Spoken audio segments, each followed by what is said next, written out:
Le socialisme tue. Le socialisme tue. J'en ai marre de lire des gens qui nous disent « Ah, ces enfers ultra-libéraux, il faut absolument qu'on y échappe. Alors c'est pour ça que la France est merveilleuse. Vous voyez, il y a des impôts, il y a de la solidarité. C'est la France, le plus beau pays du monde. Et on a un modèle social que tout le monde nous envie. Non! Non! Personne ne nous l'envie. La preuve, c'est que personne ne nous le prend.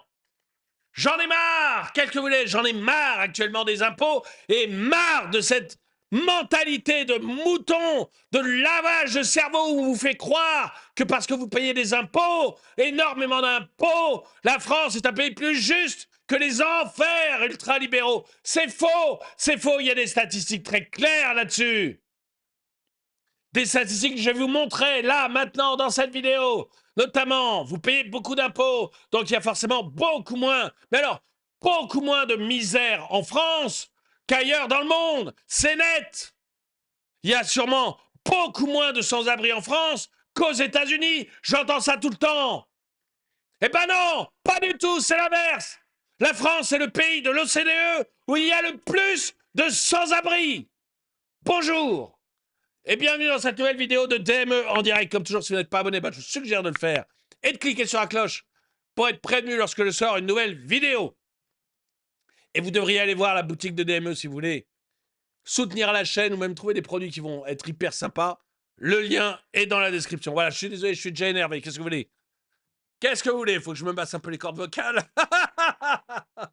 Et que vous baissiez un peu le son de votre appareil. J'en ai marre. C'est comme ça, j'en ai marre. J'y peux rien. J'ai entendu, je vous dis s'il m'énerve, j'ai entendu des moutons, des gens qui sont sûrement des castors au moment des votes, des gens qui restent persuadés, qui ont été brainwashés par l'école, complètement brainwashés par l'école, et qui pensent que parce qu'on paye beaucoup d'impôts, qu'on a un modèle social merveilleux, que le monde entier nous envie, et donc que c'est normal de payer autant d'impôts. Le syndrome de Stockholm. On leur pique tout le travail qu'ils font, la moitié du travail qu'ils font, on leur pique, l'État leur pique, mais ils sont contents parce qu'ils sont persuadés d'avoir le meilleur système social au monde. Voilà. Ils étaient persuadés avant d'avoir la meilleure école du monde, mais toutes les statistiques leur montraient que c'était faux. Toutes. Alors il y en a peut-être encore 2-3 dans le fond qui pensent qu'on a la meilleure école du monde. Ils ont cru qu'on avait la meilleure santé du monde parce qu'on payait des sommes faramineuses à la sécurité sociale. Mais voilà, on s'aperçoit que l'hôpital est complètement en faillite. Complètement en faillite. Les gens meurent sur des brancards, les femmes accouchent sur les parkings. C'est la cata. Les hôpitaux ferment. Vous entendez ça? Les urgences ferment l'été parce que les médecins sont en vacances. Et ce que répètent à foison ces gens pris d'un syndrome de Stockholm, c'est qu'il faudrait augmenter les impôts pour donner plus d'argent encore à l'hôpital. Allons-y! On donne autant que l'Allemagne, autant que les autres, mais c'est jamais assez. C'est juste que le socialisme est une plaie. Une plaie. Alors, je vais vous montrer ma stat. Parce que les gens pensent encore que notre modèle social est merveilleux. Merveilleux. Regardez. La France, particulièrement touchée par le sans-abritisme. Regardez, on est dernier de l'OCDE. Dernier. Population déclarée comme sans-abri, séjournant en logement temporaire ou en refuge pour 100 000 personnes. 307 en France.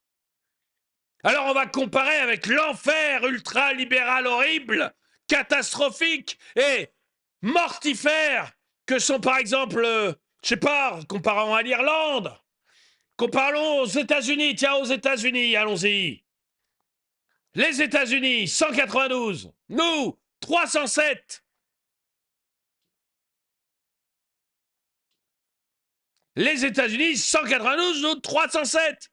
L'Irlande, tiens, l'Irlande, qui n'impose pas ces horribles Irlandais qui ont le toupet de ne pas faire les poches de leur peuple et de leurs entreprises. Ces salopards qui sont créditeurs, ils n'ont même pas la décence de faire de la dette tous les ans. Eh ben regardez où ils en sont. 253, on est à 307. Non seulement on vous fait les poches, non seulement on fait les poches de nos entreprises, non seulement on crée de la dette, du déficit à foison, mais on n'est même pas foutu de faire aussi bien que l'Irlande. Y en a marre.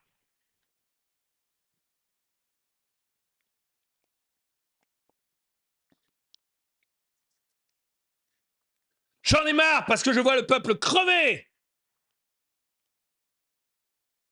Et des politiques qui ne foutent rien, rien. Leur seule volonté, c'est que rien ne bouge, parce qu'ils profitent au maximum du système. Alors il faut surtout, mais alors surtout que rien ne change, rien ne bouge. Et on reprend toujours les mêmes pour faire de la politique, pour le gouvernement, toujours les mêmes, allez hop. Des mecs qui sont là depuis, paf, avant ma naissance. Et on nous les présente comme des nouveaux. Des mecs qui nous ont tous conduits à la ruine. Mais ils nous disent qu'ils vont trouver des solutions.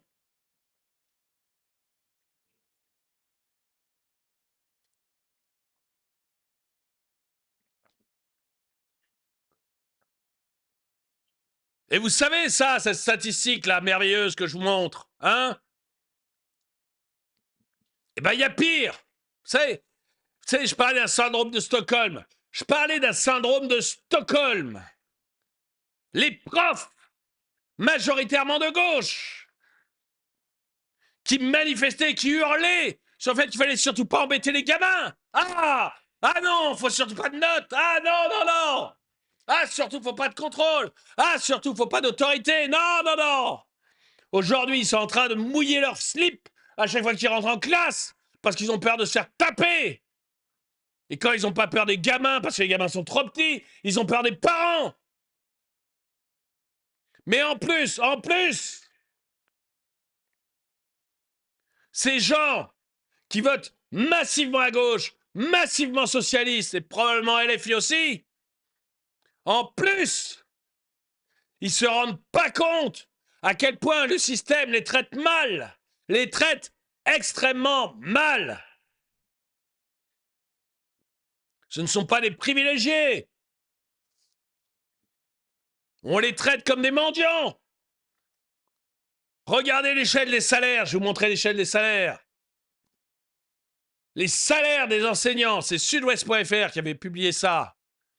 En France, salaire annuel brut, au sommet de l'échelle, un professeur des collèges, au sommet de l'échelle, 53 879 euros en France. Regardez les pays horribles, ultra-libéraux, dans lesquels on n'aime pas la culture, dans lesquels on n'aime pas l'enseignement, dans lesquels on veut absolument détruire toute petite chose qui pourrait amener à l'intelligence. Luxembourg, ces salopards qui font pas payer assez d'impôts à leur peuple, qui ne vont pas les saigner à blanc. Regardez comme ils traitent mal leurs profs. 124 000 euros par an. 2 fois, presque 3 fois plus qu'un prof français. Ah oui. Mais ça doit être une exception. Non, la Suisse, ces salopards qui ne payent que 30% d'impôts, où l'État ne représente que 27% du PIB au lieu des 60% français. Ces salopards qui ne payent pas trop d'impôts, qui sont forcément, mais alors forcément suspects. Regardez comme ils traitent mal leurs professeurs. 91 394 euros par an. Les salauds! Presque 2 fois plus qu'un Français. Les États-Unis, ces horribles prédateurs que sont les États-Unis. 68 223 euros. Je ne sais pas combien ça fait en pourcentage. Là, j'ai pas l'esprit pour. Je dirais 20% de plus qu'un Français.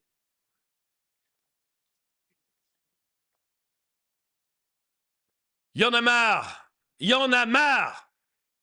Et tous ces profs qui se plaignent de leur salaire, qui vont faire ouin-ouin à chaque fois qu'ils voient leur feuille de paye, qui sont toujours là à dire qu'ils sont déconsidérés, à dire qu'ils ne sont pas bien payés. Ils ont raison, mais pour qui ils votent? Pour qui ils votent depuis 81, ces crétins?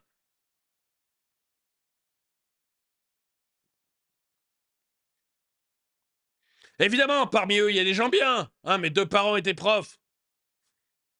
Bon, il y en avait un sur 2 quand même qui votait bien à gauche.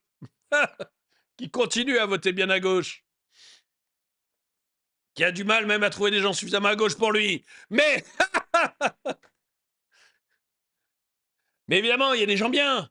Hein, parmi eux, je parle de, de l'immense majorité des enseignants.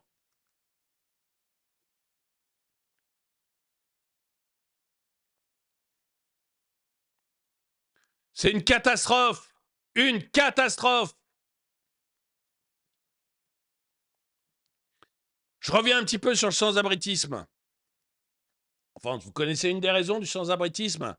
Bah, c'est pas moi qui vais vous la donner, c'est Bruno Retailleau qui va vous donner une des raisons du sans-abritisme. Et encore une fois, on voit que c'est le socialisme. Il y a aussi un problème d'hébergement qu'on veut rationaliser parce qu'aujourd'hui, alors l'hébergement est une question vaste qui dépend d'ailleurs pour partie de ma collègue Valérie Létard et pour partie, pour ce qui me concerne, l'hébergement qui est destiné notamment au public dont j'ai la charge. Mais on a des hébergements qui sont pris et qui sont saturés par des publics qui ne devraient pas y avoir accès. Je pense aux déboutés du droit d'asile, par exemple. Si on n'y met pas bon ordre, on aura un problème puisque le public qu'on est censé accueillir ne peut pas l'être. Voilà.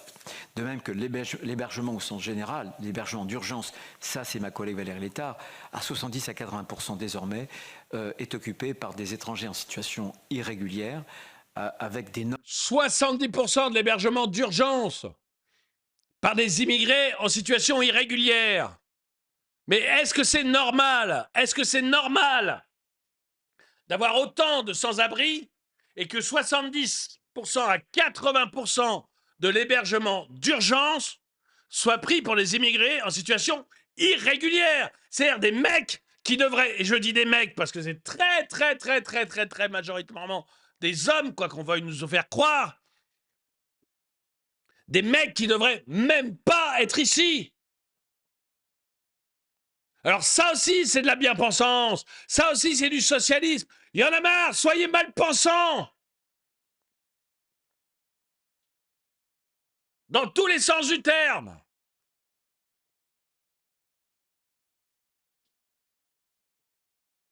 Achetez-vous des paires de coronets. Énorme problème que vraiment cela pose. Et je pense que toute la chaîne d'hébergement aujourd'hui, là encore, pose un vrai problème qu'il faudra progressivement résoudre. Parce que si on a un certain nombre d'objectifs de diminution des crédits, c'est parce qu'on va être beaucoup plus volontariste sur la politique migratoire. Avec les 3 niveaux de, comment dirais-je, de stratégie que je veux que l'on déploie. Une défense très en avant, c'est-à-dire internationale, avec notamment des accords bilatéraux. Nous avons signé la semaine dernière, mardi, avec le Kazakhstan, un accord qui va nous permettre de renvoyer, et c'est parfaitement conforme au droit européen, ça n'a rien à voir avec l'Albanie et l'Italie, qui va nous permettre de renvoyer, lorsqu'on établit des preuves de transit ou de séjour, des ressortissants, par exemple, de l'Afghanistan. On en a plus de 83 000, voilà.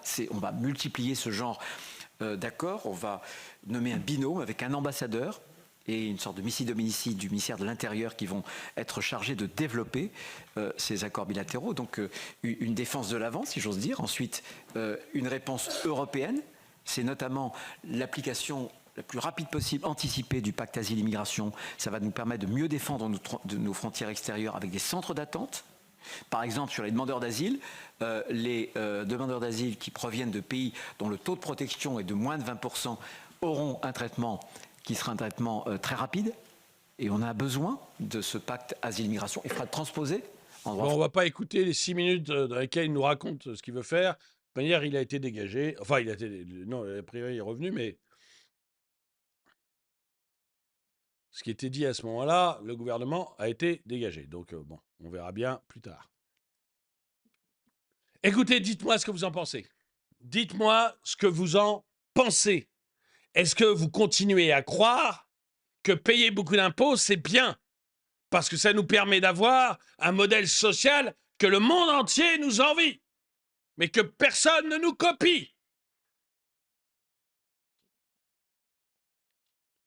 Ou est-ce que vous pensez que tout ça, ce sont des fumisteries? Qu'on est dans un socialisme qui nous tue à petit feu et qu'il serait quand même grand temps de laisser les sous-sous dans notre popoche? Dites-moi ce que vous en pensez dans les commentaires. Merci d'avoir regardé la vidéo. N'oubliez pas la boutique DME, mettez un pouce vers le haut. Et moi, je vous dis à très bientôt.